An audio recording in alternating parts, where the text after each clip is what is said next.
implementation, implementation, and implementation. Why is it so difficult for China to implement either the food standards that China has already adopted or the new food law? Well, China, in a way, is unique in the sense that we have very complicated local central government relations. And to complicate that picture further, some of the commercial interest is tied up with the local government interest. So even when you have the best law on the book, in terms of implementation, you have to count on local governments to enforce those laws.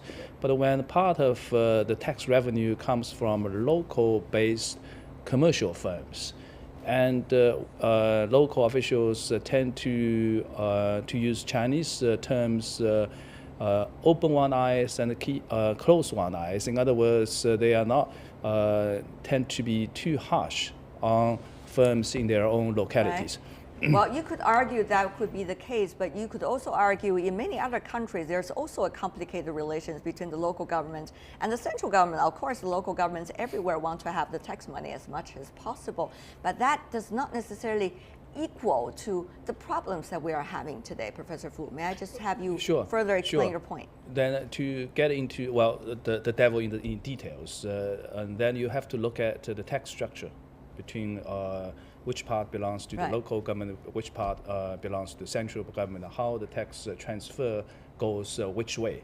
And in the Chinese case, it seems while politically, China is a very centralized state, a country, but in terms of economic interest, it is very much decentralized, and that complicated the matter. Mr. Chang, of course, Professor Fu from the School of Government with Peking University explained the issue with the government structure. But what about from you, as a consumer, as a current affairs commentator, what do you think about the issue? People explain it in so many different ways. You know, they say, well, China has 9% of the world's arable land, 6% of the world's water, but we are feeding 20% of the people of the world's population. And they are also saying, you know, well, this is a very gradual process. We are just a developing country. It takes time. But the consumers are asking for immediate actions and also resolve. How can we match the two together? Well, obviously, it's the weak position the Chinese consumers are in themselves. For example, whenever you have a problem, in this case, 4.1，food supply is essential to the health, to the survival of the people. Nevertheless, in the past, I don't believe they are organized. They have enough information, they have enough know-how to express the dissatisfaction and also a protest. Nowadays, I think it's improved a great bit, a great deal. The second question is the leadership from the government.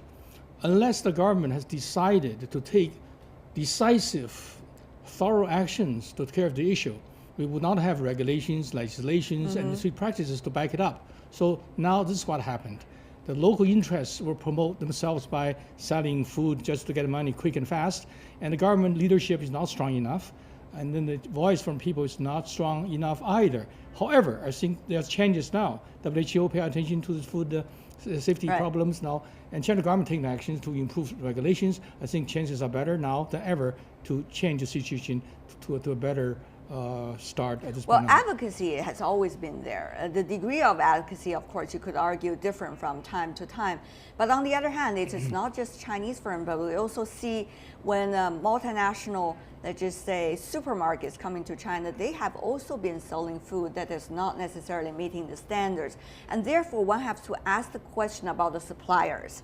Because the suppliers really matter. How can we really change this unsafe chain, you know, from the farmland to even the street vendors? This is an extremely long chain, particularly when you consider the layers that they went through in a big country like China.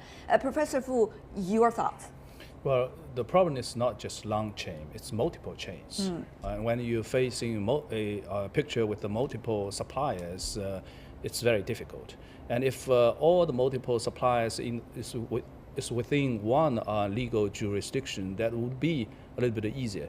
But when you have local interest to complicate the picture, it's very difficult. So ultimately, to improve the system, it's not just a food safety issue.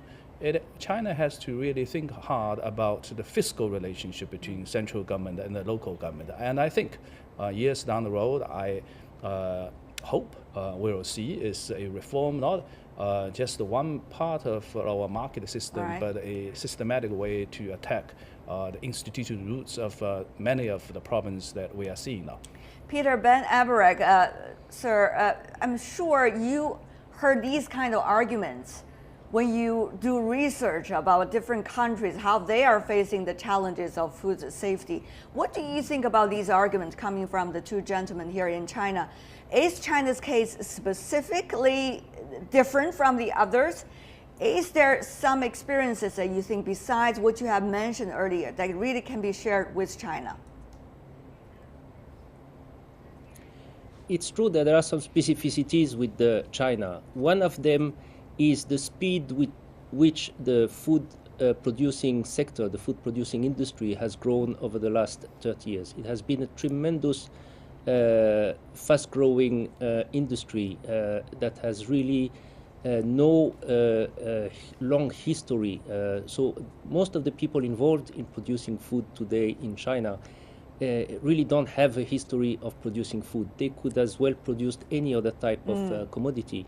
And therefore there is a lack of understanding that when you produce food, you have to be a little bit careful, because food can kill you if you are not careful while producing it or handling it.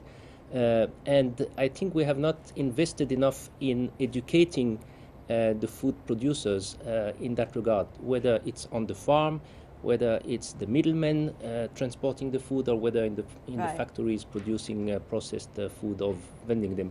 So the whole area of education, I think, is really a key factor that we have to look at in terms of addressing these issues.